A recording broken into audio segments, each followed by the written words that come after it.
think there was a taller man than I, just at the microphone.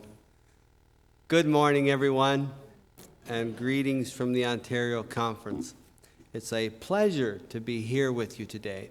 I did have an opportunity to walk through the building once, several years ago. I don't remember what the occasion was. I think there was an evangelistic series in a school right across the road. And so I came for that, and I came a little early and had a chance to look around. Thank you so much for the invitation, Pastor. And I likewise have heard Pastor Gotzel's name through the years, always with appreciation. Now, you were in Saskatchewan for a while, right? I always have a special appreciation for those who can endure the cold winters of Saskatchewan. And so it's good to be here in your church.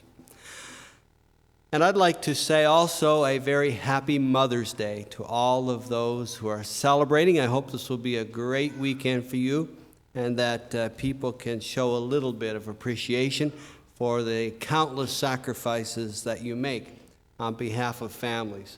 It's only as you become a parent yourself and reflect a little of how much sacrifice it takes and how much commitment it takes to be parents in this world today. And so God bless you this weekend. As I think about parents, I of course think about the graciousness and goodness that so many mothers and parents share with their families. And so I want to share with you an illustration this morning, an example, a story that's found in the Bible of incredible grace that we find there.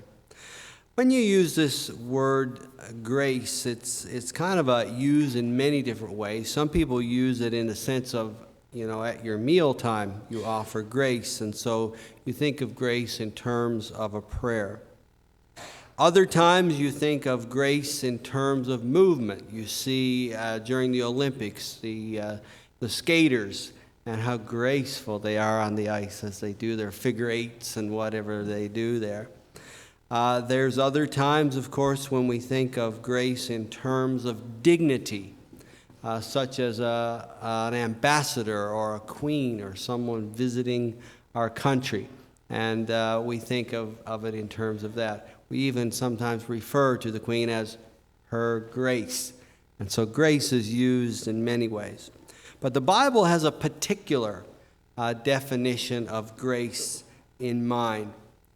These things are all well and good, but grace in the Bible speaks of it in a different way. And so the illustration we're going to use this morning from the Old Testament involves an obscure man with a barely pronounceable name. But it is a beautiful, unforgettable story of grace. So what does grace mean when it comes to the Bible understanding of what grace means? Well, grace is extending a special favor to someone. Now, many people do that.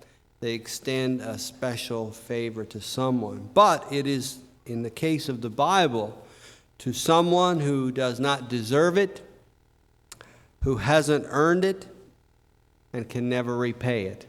That is what grace is, extending a special favor to someone who doesn't deserve it, who hasn't earned it, and can never repay it. King David is now, when we came to 2 Samuel chapter 9, which was read for us this morning, when we come to this particular period of time in the life of King David, he's actually at a moment when things are calm and peaceful in his life. It is not a time that he had known up until then. Up until that period of time, it was a very different experience.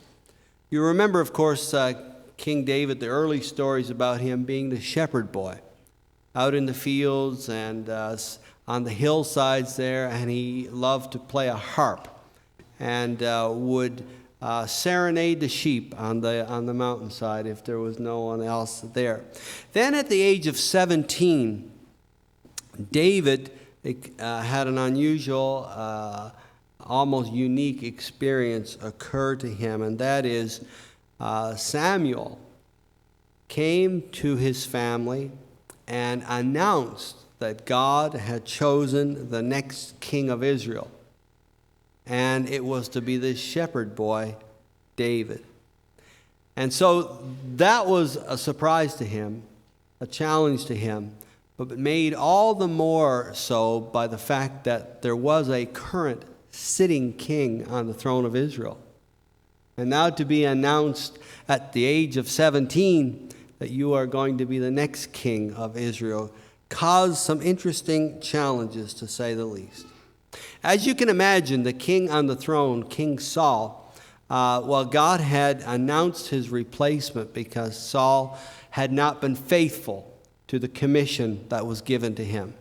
He had, instead of being faithful and honest and true and obedient and all of those things, had drifted in an entirely different direction.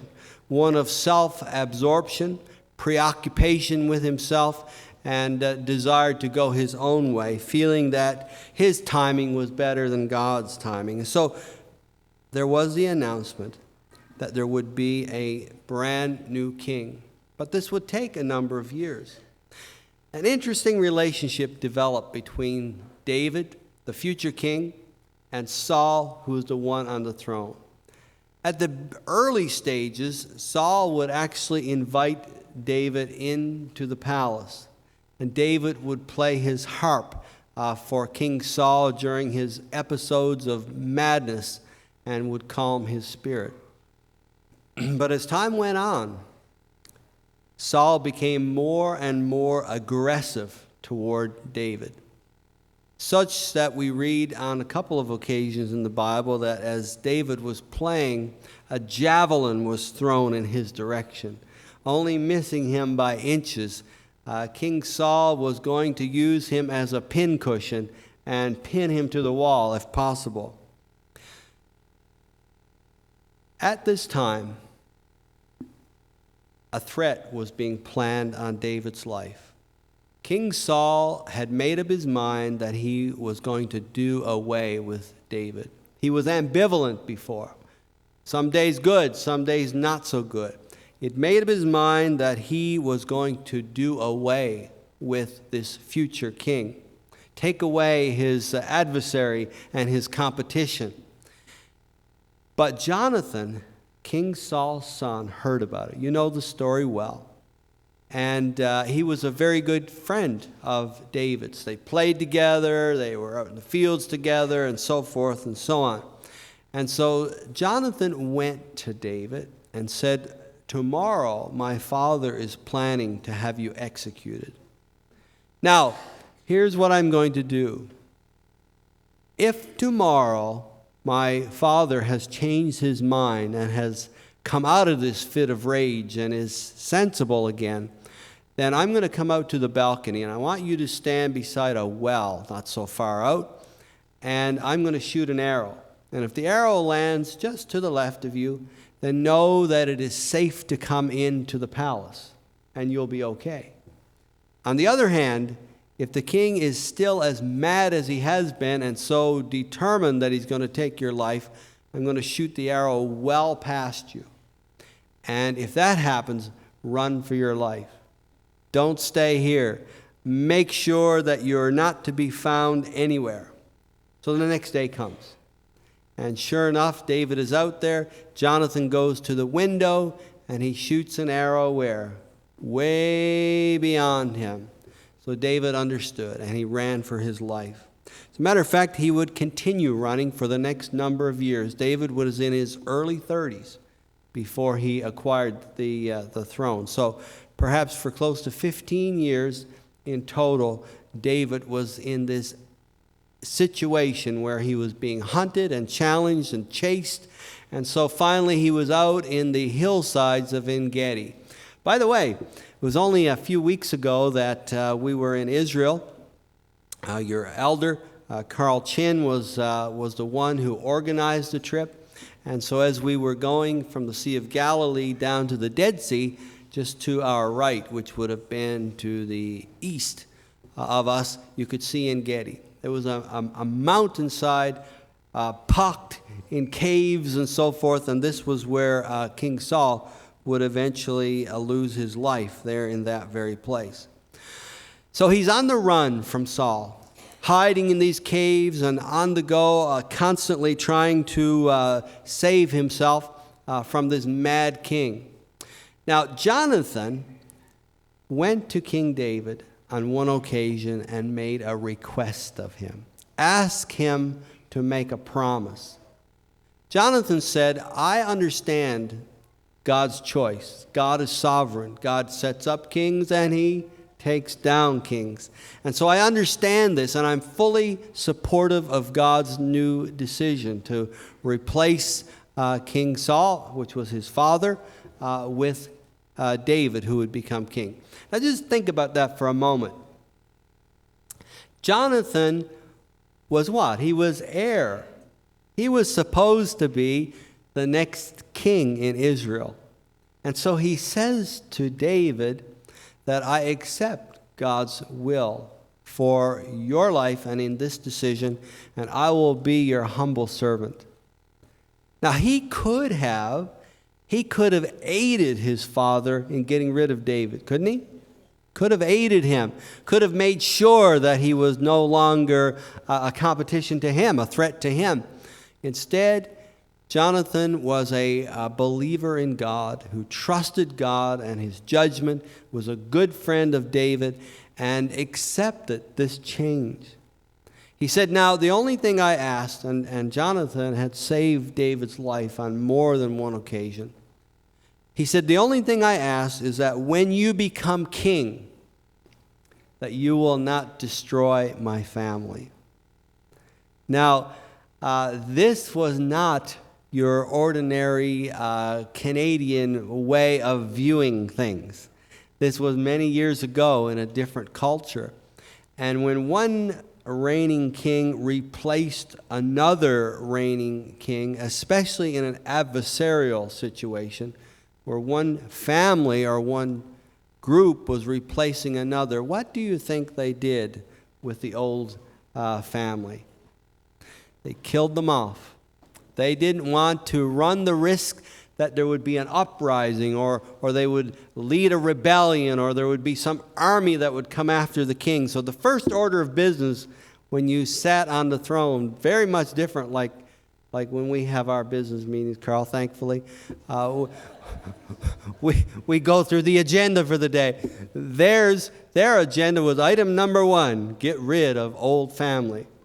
And so you took them out, sent the soldiers and the army and so forth to take care of that. But Jonathan asked that he be spared, his family be spared. He said, I will be no threat to you. I acknowledge what God's choice is. And of course, David was quick to respond. A promise was not necessary from his perspective. It was assumed on his part that he would never do anything toward Jonathan. But he promised that he would be kind to his family when he became the new king of Israel. So many years have gone by. Many battles have taken place. Goliath is all over with. Bathsheba, though, is yet to come. And so now David has established himself in his new palace in the city of David. And so he has a few moments of quiet and peace. Nobody to fight with. Nobody attacking him. A relative calm not known for some time. And when he had this moment of calm, he thought about his promise to Jonathan. He thought about his promise to Jonathan. And he remembered how Jonathan had saved his life on so many occasions. And now he wanted to do something for Jonathan. And so he asked around and he says, is there anybody left of the household of Jonathan and Saul, for that matter? Because they had lost their lives. In Gedi, you remember that story? The battle and the families and so forth. So there wasn't going to be much left. But he wondered, is there anybody left that I can show my grace to? This grace, by the way, is a word here in the Hebrew which means someone who does not deserve it, someone who has not earned it, and someone incapable of repaying it. Is there anybody left that I can show that kind of grace toward? King David does not ask the question, is there anybody qualified to receive my grace? He could have said, is there anybody qualified? Someone with a good education. They've got their undergrad degree and they've got their, master's degree and a PhD or two. And he doesn't ask if there's anyone qualified. He doesn't say, is there someone who possesses a particular unique skill that I should honor? Maybe they're a great stonemason, or maybe they are great at a sculptor, or maybe they're artistic, or something like that. Someone like that to honor. He doesn't ask that. He doesn't say, is there somebody with great ability? Maybe they're great at chairing boards, or maybe they are people that other individuals go to seek their counsel and wisdom and so forth. Is there somebody like that I can show grace to? He does not ask. He doesn't even say, is there anybody worthy of my grace? He doesn't say, is there someone who has shown great heroics and done marvelous deeds and conquered opposing nations and climbed big walls? And doesn't ask if there's anybody of heroics. He doesn't say, is there anybody who has been loyal to me through all these years? Somebody deserving of my grace. Someone who, when they were chasing me, brought me some food and water and took care of. Is there anybody like that? He does not ask. He simply asks, is there anyone left of the household of Jonathan, regardless of who they are? This unconditional grace he wanted to show to this person. So they inquire. Now I'll read those. With all that background, I want to read those few verses one more time that were read so well earlier. This is the setting now. So this is the setting in which we find this question being asked. Then David said, is there yet anyone left of the house of Saul, that I may show him kindness for Jonathan's sake? Now there was a servant of the house of Saul whose name was Ziba, and they called him to David. And the king said to him, are you Ziba? And he said, I am your servant. And the king asked, is there not yet anyone of the house of Saul to whom I may show the kindness of God or the grace of God?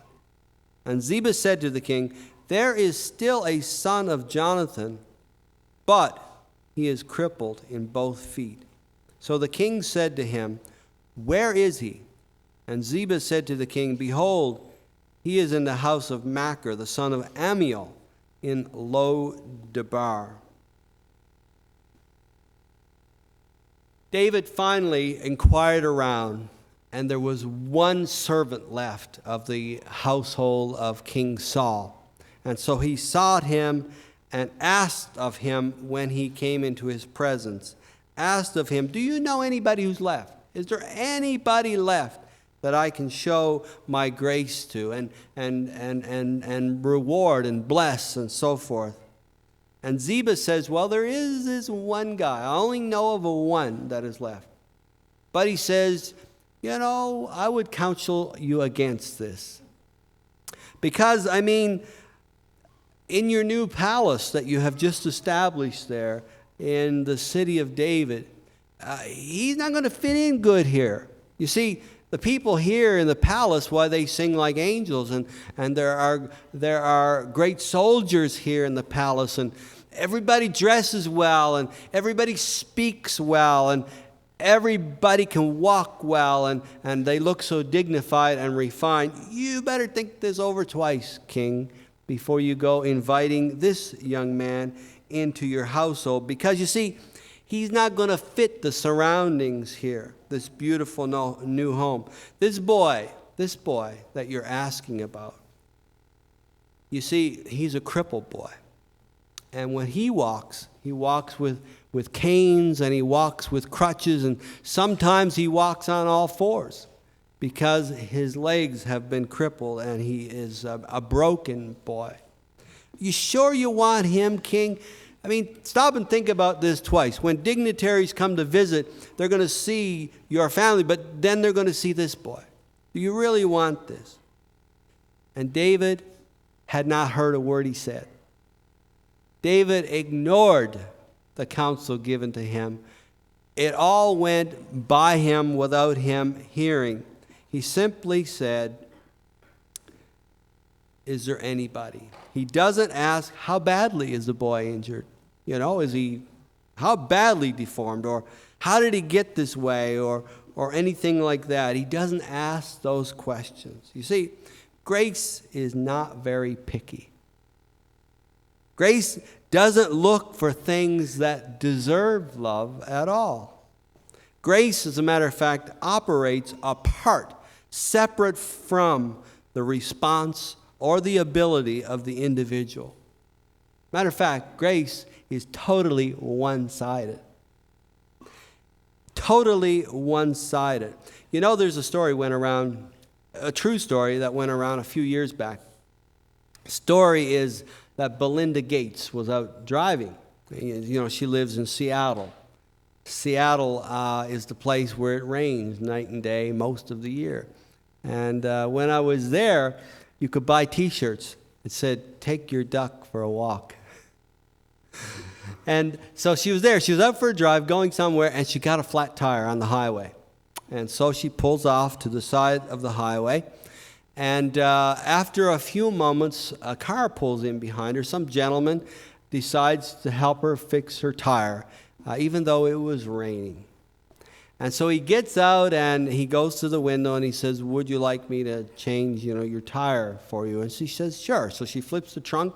He takes out the spare and the lug wrench and begins to change the tire. And when he is done, he puts it all back and she says, "Thank you." And he walks back to his car, gets in his car and drives away. He doesn't know her from Adam. He doesn't know who she is. But she wrote down his license plate number as he was leaving. And she had one of her many financial people inquire about this guy and discovered that, like most people, he still had a mortgage on his house in the city of Seattle. I can't recall how much he owed. It was $200,000-300,000 still on his mortgage. And so she writes a check, gives it to the bank, and pays off his mortgage. Now, can you imagine when he gets his statement that month? Normally, it's $298,768 and so many cents owing on your mortgage. This time he looks at it, and it's all zeros. All zeros. First he says, somebody sent me the wrong statement. I got the neighbors or something, but it has his name. And so he says, "Well, I'll call the bank and get this straightened up on tomorrow." So he calls, figuring that you got to get this thing straightened up, and he says, "No, this has been paid for you by a generous donor." And it was only later that the story came out what had happened. And they said after that, everybody was looking for people who were broken down on the highway. But grace is a one-sided thing. It does not have the ability to give back. That's the difference. She could, but grace does things that you do not earn, that you do not deserve, and you have the inability, the incapability, if that's such a word, of being able to repay back. Grace is God giving himself in full acceptance to someone who doesn't deserve it, can never earn it, and will never be able to repay it. And that's what makes this story so incredibly wonderful. And so he ignores Ziba's instruction and counsel to think twice about this. And he instead sends someone. And Ziba had said where he's located is in this place called Lo-Debar. Lo-Debar. Doesn't even sound good, does it? Lo-Debar. Doesn't sound like it has a good ring to it. As I was mentioning this morning, I don't remember much Hebrew. Hebrew you don't have to take for very long in school. Greek you take for 2 years. I can still remember that. Quite a bit of it, actually, more than I care to. But I still remember that. But Hebrew, I don't remember hardly anything. But I do know what the word lo means. Lo means no or none. And so debar means pasture land. So this word here, lo debar, means a place without vegetation. It is a forlorn place. It is a place of nothing. There's nothing there to feed the cattle. Your grass doesn't grow. It's a forlorn place, a forgotten place, a place you don't want to go, a place you would ignore, a place that you'd rather not be. And so he's here in Lo Debar, the place of no pasture land. And of course, he's there for a particular reason, as you know. He's in hiding. He wants to be somewhere where no one else wants to go. He wants to be away from the traffic areas of life. He wants to be a place where the address is not easily found. He wants to be in hiding. And so he's there because his anonymity, his obscurity, is the condition for his life. So he needs to be obscure and unknown and address unknown, when the mail goes out. And so he's there in this forlorn, forgotten place, hidden himself. The last thing he wants is to see soldiers of the king rap on his door. But that is exactly what happens on one day. One day he is there and he hears a rap on the door. That's not a good sign, getting a rap on the door. It means that the person outside doesn't know you. And in all likelihood, you don't know them. They're strangers. They are not friends. Friends just come on in. They just invite themselves in. But if they don't know you, you get a rap on the door. And so I don't know if he had a peephole in that door, but I'm sure there was a crack in the door. They didn't fit that well. And so he looks and he sees a well-armed contingent of soldiers outside. And he sees their shiny brass shields and their burnished, glistening swords. And he says, somebody has found me out. His thought was, this is it for me. I've heard of people going to the doctor and the doctor saying these terrible things and saying, you should go home and get your house in order. Well, this was a rap that said to Mephibosheth, from his perspective, I better get my house in order. This is the last road that I'm going to take, the last journey that I'm going to go on. This is going to be the wrap-up of my life. And so he goes with these soldiers, not that he has much of a choice, mind you. And so I don't know how he gets there. It's a ways from En-Gedi all the way to Jerusalem. Take a couple days march to get there. So I imagine with his crutches and with his crippled condition, they probably carried him. They probably put him on something because he was incapable of making the journey in any kind of timely fashion himself. And so they take him to the very presence of the king. The frightened man, when he comes before the king, throws his crutches to one side and falls before the king. He has no idea what to expect, but he expects the worst. David has his life in his hands. Can you imagine how Mephibosheth must have felt at that moment? While expecting the sword, that's what he's expecting. He's expecting King David to list off a litany of things that he doesn't like about him and pronounce all kinds of judgments against him. And he's probably thinking, how is this execution going to be carried out? Is it going to be quick and painless? Or is he going to draw this out, and get every moment of satisfaction out of it? Is it going to be on a cross? Is it going to be with a sword? Is he going to pin me to a wall like my father and grandfather and let me die there in the sun? How is this going to be? He knows this is over for him. But instead of hearing those words, he hears a very different rendition. And not only the words, but he could tell by the tone of voice. Do you know that the tone of voice speaks almost as loud as the words themselves? You can say a nasty thing to your pet dog, but if you say it in a loving, kind way, they wag their tail and they come up and lick your hands anyway, regardless of what you've said.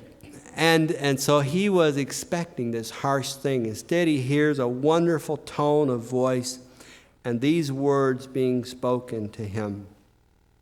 You do not need to fear from me. He says this. He says, I will show you grace for Jonathan's sake. The one that he had a friendship with and one to whom he had made this promise. I will show you grace for Jonathan's sake. I am going to restore your life. Now, Mephibosheth is there thinking, now how's this going to be? Is he going to drag me away? Now I go in prison for a month. He's not even hearing what the king is saying. He's babbling in his mind until he realizes, this guy doesn't sound so harsh. Must be going to be a quick execution. And then he realizes what the king is saying to him, that you do not need to be afraid, that I'm going to restore your life to you. He says, all the lands that King Saul had, your grandfather, and they were the choice properties in Israel. They would have been the Jezreel valleys, where the places, everything is flourishing. He said, I'm going to restore all that to you. Give it all back. He said, and then I'm going to put servants in charge of it all to make sure you're well cared for. So Ziba, the servant of your grandfather Saul, I'm going to put back in charge. Now, Ziba had 15 sons. It says there in the passage, 20-some servants. Now, I am one of 11 children growing up in rural Newfoundland in the outports. But we had a relatively smaller family compared to many in the community. There were two families of note in our community. One was a Hodder family. Another one was a Chislett family, both of whom, same mother and father, had over 20 children each. And so they were large families. So 11 was kind of in the middle of the road, nothing extra about that. Ziba had 15. And so, a middle-sized family, or maybe even a little larger. And he said, I'm going to put him in charge of all that stuff so that you don't have to worry about it. Now, that wouldn't that have been good news? Your life's going to be given back to you. You're going to be spared. Your lands are going to be given back to you. Servants to take care of it. But that was nothing. Then he said this. He said, I want to make you my son. I want you to sit at my table and eat with me and live here with me. That's what I want for you. Can you imagine? I imagine Mephibosheth must have been pinching himself. Because here was a guy who did not deserve it, who could never, ever hope to repay it, and being a recipient of such incredible grace. Imagine what the future was going to be like for Mephibosheth. Imagine the big dinner table is set, in the palace. The meal is fixed and the dinner bell rings, and they may have even had a group of bell ringers, who knows. And the family members and guests come to the table. There's his oldest son, Ammon, the clever and witty, who comes first to the table and sits there close to his father. Then Joab, the muscular, masculine general who's in charge of the army, comes and sits there at the table. Then Absalom comes in. They talk about the handsome guy. The fellow didn't have a blemish, hair everywhere, and he comes in and sits. The guy that they would like to see on the tabloids and on the big silver screen. Hollywood would have been chasing Absalom down to try and sign a contract. Absalom comes and sits at the table, and Tamar, the beautiful daughter of David, comes and sits at the table. Solomon finally comes in. They wait for him a few moments because Solomon is busy in the study, and they have to root him away from his books, where he's pondering some great issue of life. So he comes. But when they're all seated, then they hear clump, clump, bang, bang. Poor old Mephibosheth is trying to make it to the table. His crutches and his canes and his wheelchairs and whatever he has to try and make it to the table. He makes his way, but they all wait for Mephibosheth. And he comes and he sits at the table, and he sticks his feet under the tablecloth where they are covered by the king's grace. Just like everyone else, they all look the same now. Imagine what a scene that would have been for him. But you know what? That's not the greatest scene. As good as it is, there's going to be another table set, and a bigger table, a longer table. It's going to accommodate many, many people. And you and I have the privilege of being part of that. You see, all of us are really Mephibosheth ourselves. He symbolizes all of us. I don't know that there's one single person here would ever claim that they are deserving of God's grace. There's nobody here who could say, well, I earned His grace. There's nobody here who could ever say, I can repay His grace. Tit for tat, you do me a favor and I'll do you one back. Not possible, because who can ever repay the grace of God? The one who gave His only Son. Think about how significant this grace was. Who gave His only Son so that you and I could have a place at the table. Isn't that an incredible grace? A grace that can never be repaid. The best we could ever hope to do is to say thank you. So we are all like Mephibosheth. Every one of us are living in Lo-debar. Every one of us are without the ability to accomplish our own salvation. It is only accomplished through the grace of God. There's a table going to be set.